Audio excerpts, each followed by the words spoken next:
Hey gamers, this is Liz Davidson from Beyond Solitaire, and today I'm going to be reviewing Crystallo, an abstract solo game designed by Liberty Kifer and published by Lightheart and Zafty Games. A game of Crystallo takes place in two stages. In the first stage, you're going to be trying to free each of these 6 magical creatures from the clutches of the evil black dragon. But you don't confront the dragon until the second part of the game. If you fail to free all 6 creatures during the first stage, the second stage never happens. The game ends there. So setup for the game is very easy. You set out all of the 6 creatures. Each creature will have 3 orbs on its card, and you cover the orbs with crystals of the corresponding color. You set the 2 black dragon cards aside, and then you take the top 9 cards of the deck and set those aside for when you hopefully make it to phase 2 of the game. The rest you just set aside as their own separate deck, and you are ready to begin play. Crystallo is a very simple game with a lot of interesting choices and variations in how you can place cards, so that is where the challenge is going to be. So in every turn during the first part of Crystallo, you draw 1 card from the deck and put it in your play area. You can orient it however you like. Let's just do it this way for the starter.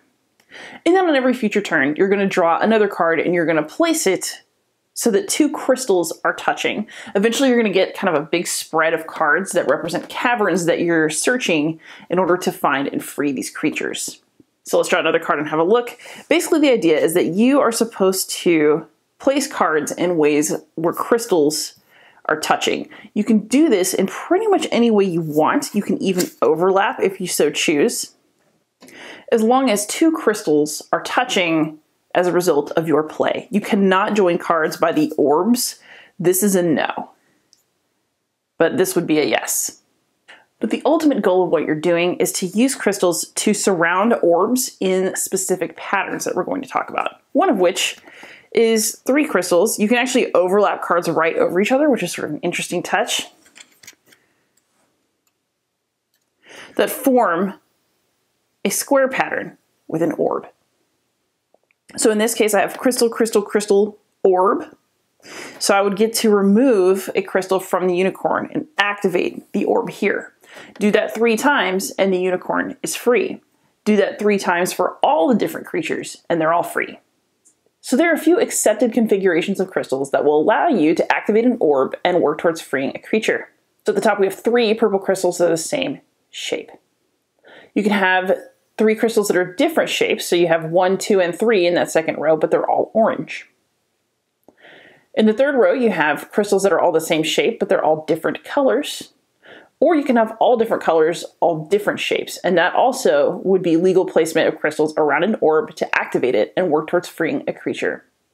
So your main goal in this stage is to free all of the creatures. However, the game wouldn't be as fun without something else to tempt you, and those things are treasure cards. Treasure cards affect your score in the game, and they also give you potential bonuses when you go up against the Black Dragon in the next phase of the game. So in order to claim a treasure card, you have to activate both orbs on the card. By the way, this is also legal play. These 3 crystals activated this orb, but these 3, same kind of pattern, will activate this one. So now if I can activate the other orb on this card, then I will get to claim the treasure for the end of the game.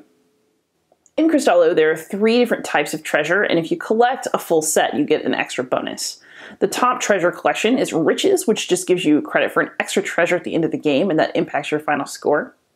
Magic treasures allow you to either remove a gem from a creature if you complete all 3 magic treasures before the Black Dragon phase, or they let you put a crystal on the Black Dragon in the Black Dragon phase, which I'm going to show you in a moment.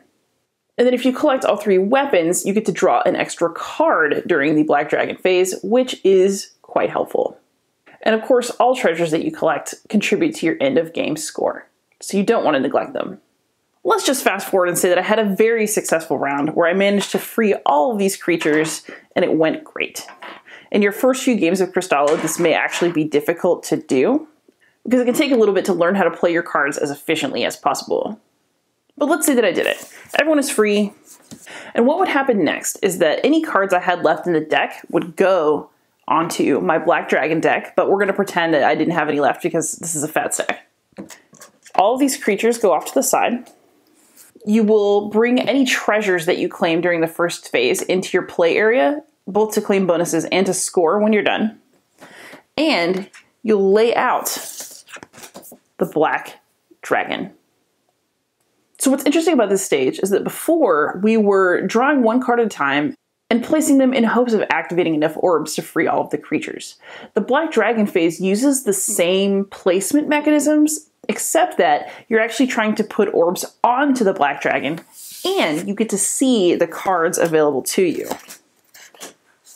So during this phase of the game, you're going to want to make sure that you have an orb of each color. So 1, 2, 3, 4, 5, 6. If you don't, you discard one of these cards and draw from your pile that you use in the first half until you get an orb of the color that you're missing. So you have to have access to all the different orb colors in this round. And then what you're going to do is you're actually going to arrange these in ways that activate the orbs. And as you do, you're going to put them onto the black dragon. And if you manage to put all 6 crystals on the black dragon, then he's trapped and you win the game. You can also still claim treasures during this phase. So if you were trying to complete your collection, you may be tempted to take a little detour and make sure that things go the way you wanted them to. But let's say that we wanted to activate this orb. We would certainly be able to with 1, 2, 3, all different colors. So you would put a crystal here to mark that you've done it, and then here to help lock down the black dragon. Use your cards efficiently to do that for all 6 orbs, and you win. Once you finish, there's a fun way of scoring in the back of the rulebook. So first you'll claim a title for how well you did in the game. So did you make it through the first phase? Did you make it through both phases? How many cards did you have left? All of these things will determine your title. Then you're going to get a descriptor for your title that's based on how much treasure you managed to collect. So you can be anything from impoverished to wealthy. And then once you've gotten your title, you use this grid to determine your score. So an impoverished commoner would only score 50 points, but if you really kill it and you're a wealthy champion, you can get up to 3,000. And if you're into tracking such things, there's a little adventure log in the back to catalog everything that you did. So now for some final thoughts. Overall, I really like Crystallo. It is a very charming and very pleasing puzzle game that looks good on your table and that offers a lot of very nice gameplay experiences. I think my very favorite part about the game is I really like that the game takes place in 2 stages and that the second stage uses the same mechanisms, but it's kind of a mirror image of the first. I really enjoy that the puzzle flips on you in a way that lets you use what you've already learned, but applied to a new situation because it makes things exciting. And I think that it really pushes you to enjoy and maximize the crystal placement mechanisms of the game. I also think this is a very simple game that still manages to lead to lots of interesting choices and different permutations from game to game. I think it's really great that you have to choose whether you're going to go for a treasure or whether you're going to play it safe and make sure to activate all the orbs that you need to activate in stage 1 of the game. And I like that in stage 2 of the game that temptation remains because you can still collect treasures, but you're working with a very limited set of cards and the black dragon is your main priority. So that little bit of temptation as you're trying to play your cards as efficiently as possible makes the game more exciting, and it's a touch that I really, really like.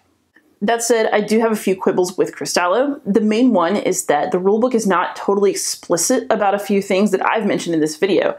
In fact, it doesn't actually tell you up front that you can take treasures during the second stage of the game when you're fighting the black dragon. I found that to fully understand the rules of the game, I actually had to go watch Rodney on Watch It Played, and that's a great video. You'll learn the game in 11 minutes. But I found that the video was a lot clearer than the rulebook, and that's not my favorite thing to have to say.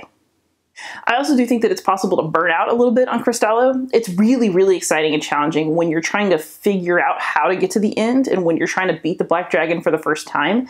But once you've kind of developed your own card optimization patterns, it really becomes more about beating your own score because you're pretty sure that you can pull out a win. So it remains pleasant and actually kind of a relaxing experience, but be aware that the initial excitement of playing the game may wear off once you kind of solve it a little bit. That said, every game will still be different, and I'm still enjoying the experience of playing. My other complaint is that I do wish that the component quality of this game were slightly better. This bag looks cool, but it's made of this kind of fuzzy material that's already starting to look pretty worn out, and it hasn't been in my backpack. I already had a dent in the box of cards inside while they were still in shrink that just happened on the way back from PAX Unplugged in December. So while this game is small in terms of its packaging, I don't necessarily trust it to be hardy enough to be a game that I take all over the place with me. It's also a bit of a table hog for such a small game, so if you were planning to just play it on an airplane table or at your desk at work, that's probably not going to happen. This is definitely an at-home small box solo game. Overall, I think that Crystallo is very pleasing, and it is a good entry into a space that's crowded with other very good small games. I personally do prefer Sprawlopolis or Orchard, but I do like Crystallo, and for now it is staying in my collection. I'm giving it a 7 out of 10. Happy gaming.